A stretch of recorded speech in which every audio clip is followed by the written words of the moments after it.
अब नए संशोधन में रोजगार की गारंटी 100 दिन से बढ़ाकर के 125 दिन किया गया है। साप्ताहिक वेतन यानी साप्ताहिक भुगतान होगा।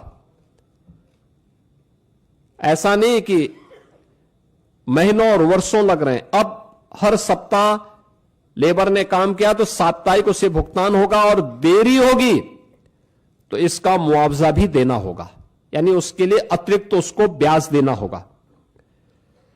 समय पर काम नहीं मिलने पर बेरोजगारी भत्ता अब कानूनी अधिकार हो गया है।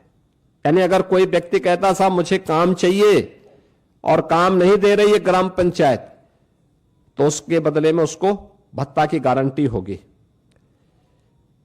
खेती के मौसम में किसानों को मजदूरों की कमी न हो, इसके लिए राज्यों को बुआई और कटाई के समय 60 दिन तक कार्य का विराम देने का अधिकार भी राज्यों को दिया गया है। राज्य तय करेंगे कि कब खेतीबाड़ी का समय है, उस समय मनरेगा के कार्य स्थगित रहेंगे। खेतीबाड़ी के कार्य के लिए लोग पर्याप्त संख्या में लोग मिल पाएंगे, और 125 दिन की गारंटी वर्ष भर में जो भी कार्य करने के इच्छुक हैं उन श्रमिकों को प्राप्त होगा।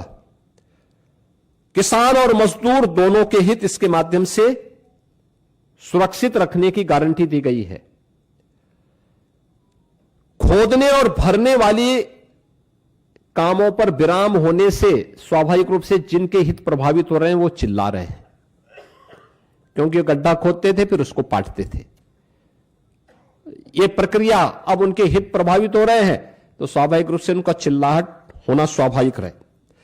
अब इसमें 4 श्रेणियां दी गई हैं जिसका निर्धारण ग्राम पंचायत स्वयं तय करेगी। एक, मनरेगा का उपयोग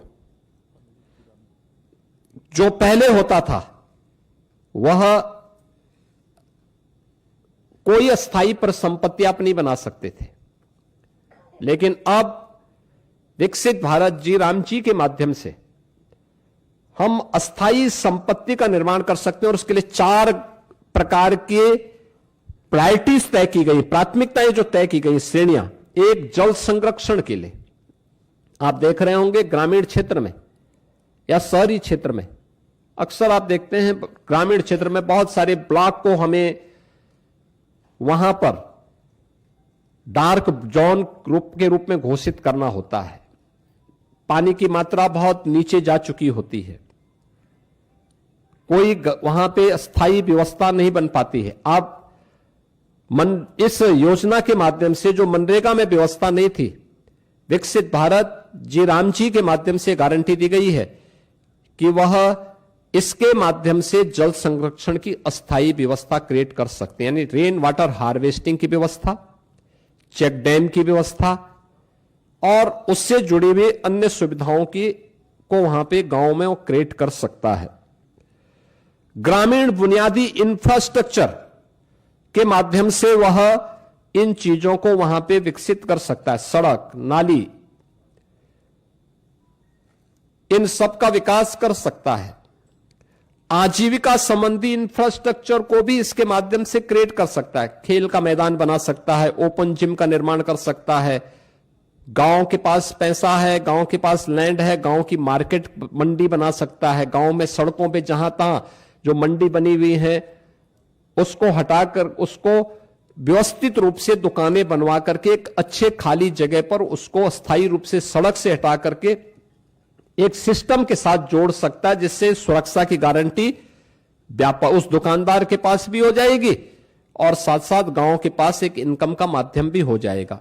इस प्रकार की उसको भी किया जा सकता है। और प्रतिकूल मौसम घटनाओं से निपटने और आपदा तैयारी हेतु भी विशेष कार्य किए जा सकते हैं, यानी बाढ़ प्रबंधन के लिए गांव से जुड़े हुए छोटे छोटे कार्य हैं, उसके लिए शासन पे उनको निर्भर रहना पड़ता है। अब इसके लिए निर्भरता की आवश्यकता नहीं, ये सारी चीजें वहां पर उपलब्ध। आप इस विकसित भारत जी राम जी की इस स्कीम के माध्यम से इस अधिनियम आपको ये गारंटी